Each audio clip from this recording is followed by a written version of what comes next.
As demonstrations rock different parts of the country today, news that we are receiving at our news desk at FM African Documentary is that Raila Odinga's bodyguard Ogeta has been kidnapped and abducted by unknown assailants who have decided to go and torture him so that he will reveal the whereabouts of the former Prime Minister Raila Odinga, whose police have been trying with everything they have to establish where this guy is.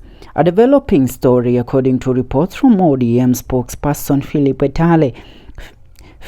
Individuals dressed in plain clothes, suspected to be officers from the DCI Directorate of Criminal Investigations, have reportedly abducted Maurice Ogeta, the bodyguard of Raila Odinga. The incident occurred while Ogeta was en route to work as he was forcibly placed in the trunk of a car before being driven away to an undisclosed location. Presently, the whereabouts of Maurice Ogeta remain unknown.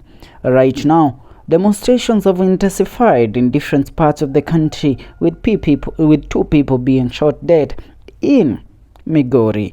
For now, that's what we have. We shall keep you updated. Stay tuned. This is FM African Documentary.